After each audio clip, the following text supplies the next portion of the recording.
مطالعہ پاکستان نے اس ملک کو بہت نقصان پہنچایا ہے۔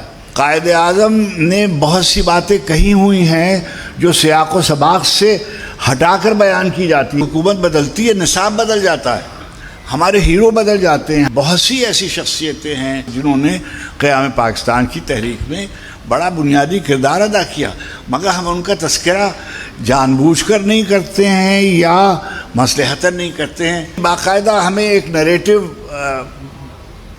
بتایا گیا اور ہم کو نفرتیں پیدا کی گئیں جان بوجھ کر۔ قائد اعظم محمد علی جناح ہمارے رہنما تھے اور سول اسپوکسمین کہنا چاہیں تو آپ انہیں کہہ لیں، لیکن باقاعدہ وہ ایک پوری تحریک تھی جو بہت دنوں میں کلمینیٹ ہوئی تھی۔ یعنی مثلا ہم بہت احسان مندی مظاہرہ کرتے ہیں تو ہم کہتے ہیں کہ سر سید احمد خان اور علامہ محمد اقبال اور قائد اعظم، لیکن بہت سی ایسی شخصیتیں ہیں ہمارے سندھ سے، خیبر پختونخوا سے، بلوچستان سے، جنہوں نے قیام پاکستان کی تحریک میں بڑا بنیادی کردار ادا کیا، مگر ہم ان کا تذکرہ جان بوجھ کر نہیں کرتے ہیں یا مصلحتاً نہیں کرتے ہیں اور کیا جانا چاہیے۔ مطالعہ پاکستان نے اس ملک کو بہت نقصان پہنچایا ہے۔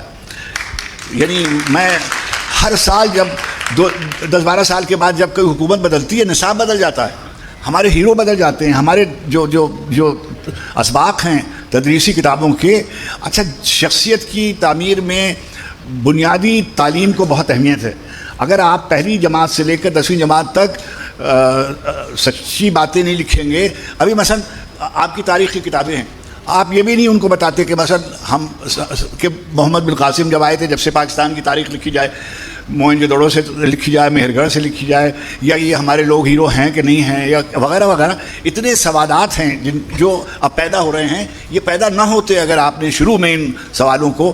زبان کا ہی سوال ہے، پہلے یعنی باقاعدہ ہمیں ایک نیریٹو بتایا گیا اور ہم کو نفرتیں پیدا کی گئیں جان بوجھ کر۔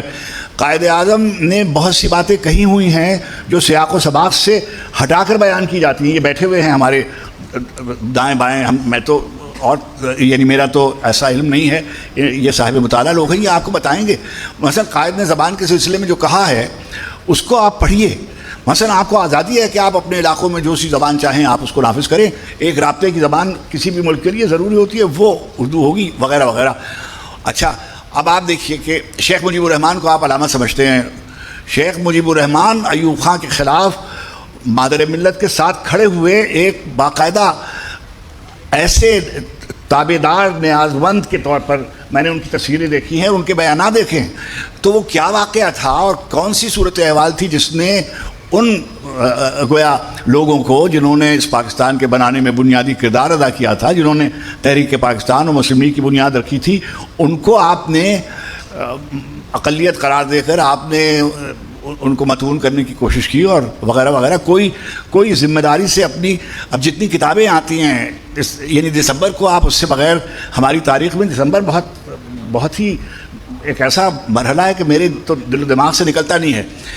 میں آپ سے پوچھنا چاہتا ہوں کہ کیا جتنے سقوط مشرقی پاکستان پہ اتنے اکاؤنٹ آئے ہیں، یہ بیٹھے ہیں جاوید کی میں نے کچھ چیزیں دیکھی، انہوں نے مشرقی پاکستان کو جیسے ڈیفینڈ کیا۔ دہلی میں ایک میں نے ان کا انٹرویو دیکھا، میں سمجھتا ہوں کہ پورے پاکستان کی ترجمانی کی اور انہوں نے بہت ہی واضح اور دو ٹوک موقف اختیار کر کے انہی کی زبان میں، انہی کی لغت میں اس کا جواب دیا۔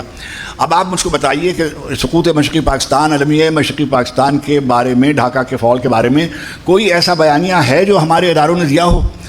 ایسی کتابیں موجود ہیں جس میں اپنی ذمہ داریوں سے ایگزونریٹ کیا ہے اپنے آپ کو۔ میں نہیں تھا، فلاں جنرل صاحب تھے، میں نہیں تھا، انہوں نے یہ فیصلہ کیا تھا، میں نہیں تھا، محاذ پر وہ تھے، وغیرہ وغیرہ۔